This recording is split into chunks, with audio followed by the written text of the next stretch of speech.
Terima kasih Anda masih bersama kami di Political Show dan kita akan langsung bergabung mengundang teman-teman dari BEM Politeknik Negeri Jakarta untuk menyampaikan pendapatnya ataupun bertanya. Silakan perwakilannya. Izin Bang, saya Farhan Badius dari Politeknik Negeri Jakarta dan alhamdulillah pada kesempatan kali ini saya diamanahkan untuk menjadi Ketua Badan Eksekutif Mahasiswa Politeknik Negeri Jakarta. Tadi cukup menarik pembahasannya, bahwasanya kita juga sebagai rakyat, kita juga sebagai mahasiswa juga sebenarnya bingung Bang. Kita mau melihat pemimpin sekarang pun kader dari PDI gitu. Yang banyak problematika gitu sekarang. Ketika kita berbicara tentang Pak Anies Baswedan ketika dijegal, saya pun sebenarnya melihat dinamika dari pemilu kemarin, kita sudah paham bahwasannya pemikiran dari Pak Anies ini sangat kontra ataupun punya bertentangan dengan pemikiran dari Pak Jokowi. Sehingga banyak pasti yang menjegal seperti itu. Dan ketika kita berbicara tentang pencegalan, kita berbicara tentang demokrasi yang diobrak-abrik, rasa-rasanya sekarang demokrasi di Indonesia sedang tidak baik-baik saja. Kemarin rakyat marah, kemarin rakyat dan mahasiswa pun marah melihat banyak sekali catatan-catatan yang dilakukan oleh para pemangku jabatan. Oke, saya ingin bertanya Bang.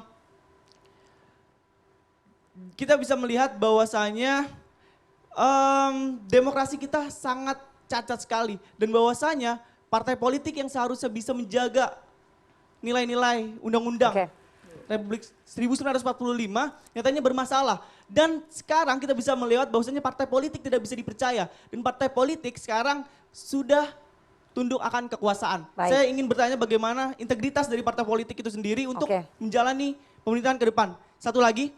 Satu lagi ada temannya. Melihat demokrasi ini juga, saya juga ingin bertanya kepada abang-abang juga. Saya mau bertanya bahwasanya bagaimana pandangan abang-abang melihat demokrasi seperti ini, melihat demokrasi yang sudah hancur lebur.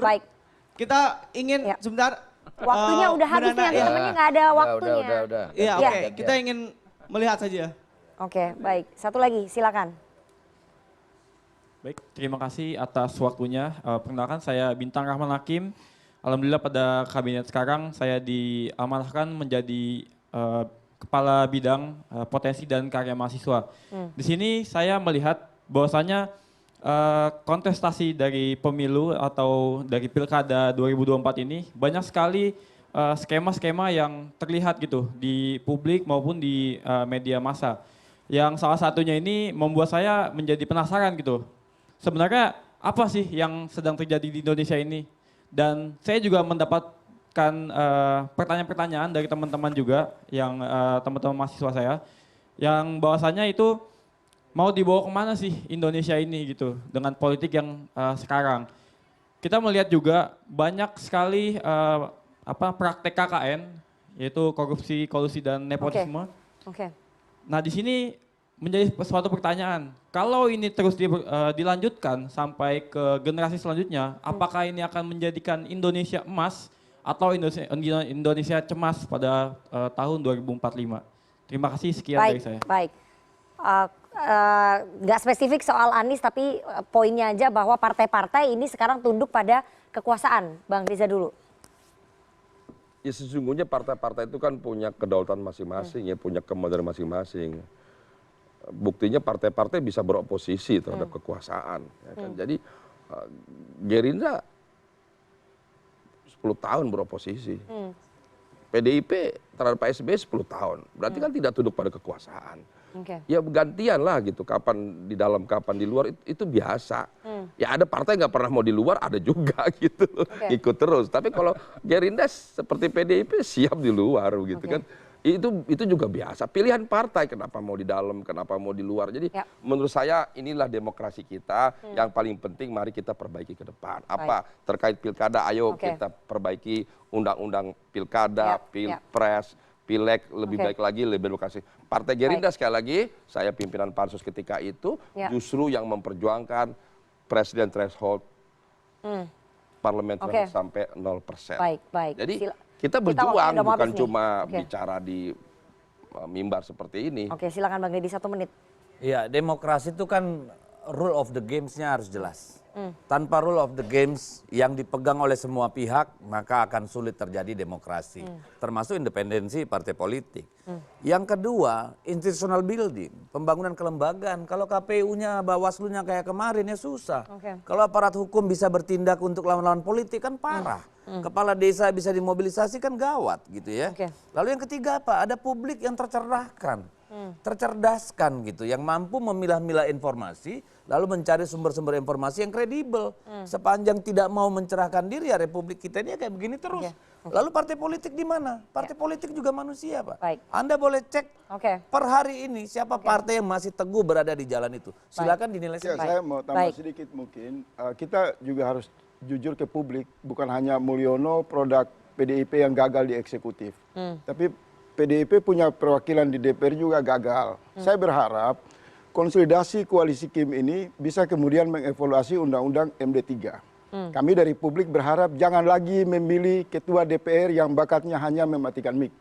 Dan kemudian tidak berfungsi. Mic itu mati otomatis, Bos. Tidak. Mic itu mati otomatis. Waktu Gerindra juga mati. Anda dari ketua tadi DPR atau fraksi PDIP sebentar. Ketua Kita nyambung banget loh. Kalau Anda benci sama gaya PDIP, berandalan silakan, seperti Bos. itulah. Kalau Anda menggunakan semua kesempatanmu ini fokus depan aja, publik. fokus, Bang. Saya mau fokus. Saya Saya mau perjuangan. Saya mau lanjutkan kalimat saya, fokus Saya tidak ya. akan membiarkan Anda melakukan itu. Saya mau Sebentar, lanjutkan. Anda sudah kelewatan. Sebentar dulu. Oke, sebentar. Keterlaluan Anda. Ya, Nggak. fokus saja Bang, fokus ke topiknya. Saya berharap partai-partai, Siap. saya berharap punya di ruang saya berharap Sebentar, hanya Bang, untuk menyerang sebentar. PDI Perjuangan. Oke. Tidak ada yang lain. saya berharap Tidak bisa. partai-partai Anda nggak boleh dan lebih begitu, khusus Anda jujur PDIP, melihat semua. gunakan fraksi, gunakan pimpinan pikiran. DPR, PDI hanya gunakan satu Komisi fraksi 3 dari Ya. 9 untuk fraksi. segera memanggil Oke. Jokowi, Bicarakan. mengkonfirmasi Baik, sudah ditangkap intervensinya. poinnya. PDI hanya Oke, satu dari siap. 9 Siap. fraksi. Jangan Sudah gaya ditangkap berandalan. poinnya ya. Udah saya mau ke jubirnya Anies Baswedan ini. Sebentar, saya sebentar Bapak-bapak ya. Rakyat gaji Bang, rakyat, bodohi rakyat. bicara di DPR. Oke. Jangan bodohi rakyat.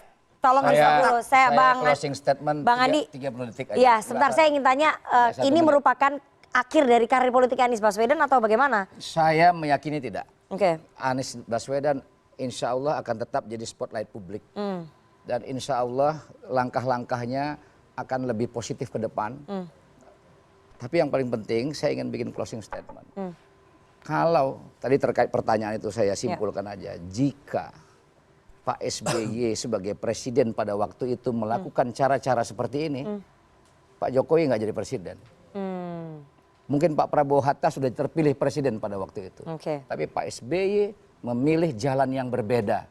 Sehingga Pak Jokowi dalam level playing field yang sama, setara, bisa memenangkan kontestasi. Saya sebagai pendukung Pak Jokowi pada waktu itu bersama JK. Cuman yang kita sayangkan adalah ketika dia menerima iklim demokrasi yang cenderung sehat itu, berkuasa selama 10 tahun, kita menyaksikan apa yang kita lihat kemarin. Oke, terakhir Bang Kodari 1 menit. Bagaimana Anda melihat rencana Anies Baswedan membentuk ormas ataupun partai ini akan sulit nggak ini ke depan? Pertama bagus ya, memang kalau udah punya aspirasi, punya gagasan, sebisa mungkin dilembagakan. Dan contoh-contoh sudah begitu banyak pada era reformasi, mulai dari Pak Wiranto, Pak Surya Paloh, kemudian Pak Prabowo, lalu Pak SBY sendiri, dan berhasil. Dia berhasil, gitu. Jadi kita tunggu tanggal mainnya lah, ya.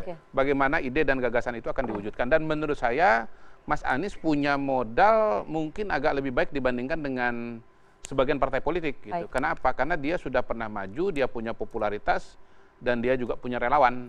Nah, untuk mendirikan partai politik di Indonesia yang begitu luas, harus punya jaringan yang merata di seluruh Indonesia. Jadi menurut saya sih ini menarik. Tinggal tunggu tanggal mainnya dan logistik ya. Ya, dan saya penasaran apakah nama partainya nanti Partai Perubahan Indonesia atau Partai Pribumi Indonesia. Oke, saya nggak mau komentar itu. Tapi kita harus jeda terlebih dahulu. Jangan kemana-mana, tetap bersama kami di Political Show.